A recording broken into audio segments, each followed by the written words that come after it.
Welcome back. This is the second session in this course on managing intrusive thoughts. I'm psychologist Dr. Tracy Moreno. In the first session, we talked about the importance of separating our thoughts from our behavior and how to respond instead of react. In this session, we'll discuss the different thoughts that race through our mind. We need to know which ones to listen to and which ones to ignore. It's important that we understand that not all of the thoughts in our head are ours. Thoughts come from two different places with two very different intentions. I think of it as the angel on one shoulder and the devil on the other. This can also be referred to as our intuition and the ego. Which one are we going to listen to? Before we get into this further, I want to just explain the context of where I'm coming from with this. I'm coming from the premise that we are spiritual beings living a human existence. Our intuition is the voice of our soul, and the ego is the voice of the human mind. The ego is created in the mind. It's the human part of us. The primary purpose and intention of the ego is survival. It believes that it's a dog-eat-dog world and that only the strong will survive. It believes life is a competition. The ego can be overprotective, negative, petty, greedy, controlling, power-hungry, self-centered, and overdramatic. The ego continually replays the past and stresses about the future. It speaks from a place of fear, which also includes anger, guilt, sadness, shame, worry, embarrassment, and any other uncomfortable emotion. Our intuition is our heart, our soul, our true intention, which receives messages from our higher self, our angels, spirit guides, loved ones who've crossed over, the universe, and of course, our higher power. Our intuition will always know what's best for us. It will never lead us astray. It will always be truthful, and it will always come from a place of love. Its intention is to lead us on the path that's meant to be.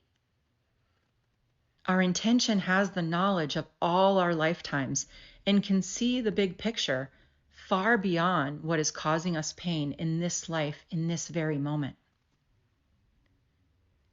Here's an example of a back and forth conversation between the ego and the intuition, what it can sound like in our mind, and see if you can relate. The intuition says, work out.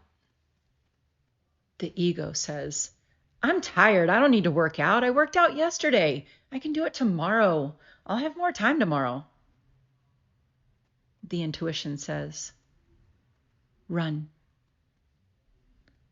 The ego says, I just need a little more sleep. I just want to sleep a little bit longer, please. If I run, then I'll be all sweaty, and then I have to take a shower, and I still have work to do. The intuition says, go. The ego says, I have so many other things I need to do. I still have to work. I should really go to the grocery store. And I should probably eat something before I work out anyway. But then I can't work out right after I eat. Maybe I'll watch that Netflix series. You know what? I'm just going to put it on for a bit and see how I feel later. Now, it's important to notice that our intuition usually comes in as one word or maybe like a short phrase, unlike the ego that has continuous and constant dialogue and narration. I like to think of the ego as a defense attorney. It's loud, it never stops talking, and will provide as much, quote, evidence as possible to prove they're right.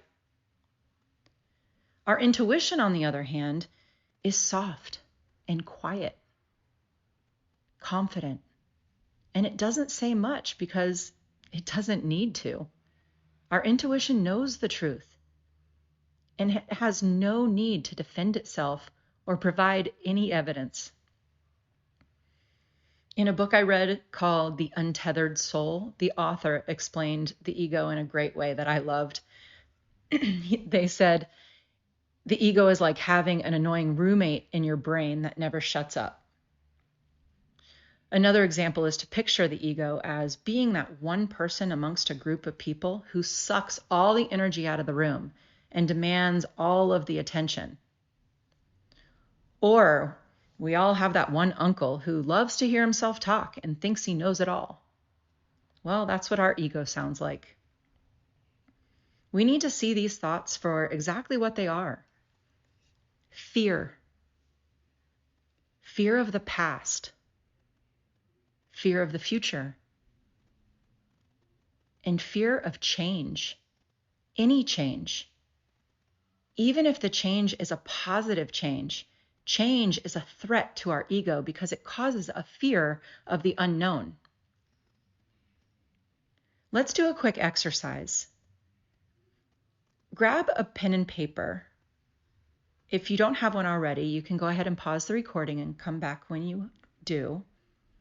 And I want you to write down a conversation between your intuition and the ego that you had recently. Use something simple like my example of working out. Try going back and forth with the conversation at least 3 or 4 times. If it's too challenging to think of dialogue for the ego and the intuition, then think of it like the angel and the devil on each shoulder and speak for each one of them. I'll give you about 30 seconds or so, but of course, if you need more time, just pause the recording and come back when you're ready.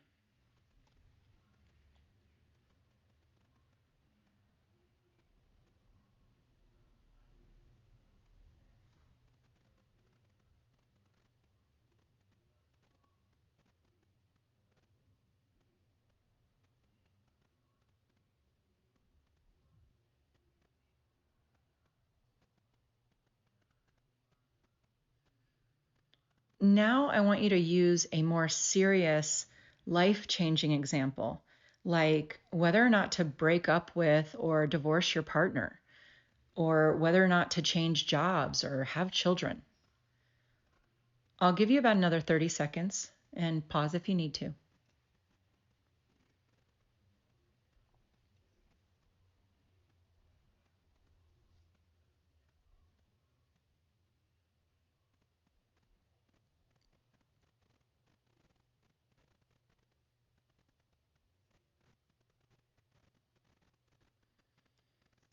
Make a few notes about anything you notice in this internal dialogue.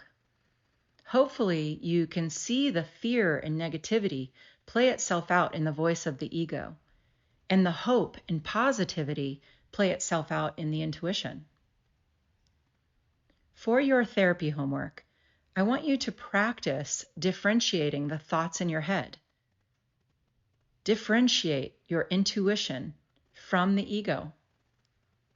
Become familiar with both of them and know them well. Being able to differentiate between the two can help us make better decisions, regardless of which one we end up siding with in the end. Please ask questions and share your thoughts in the course classroom, and good luck.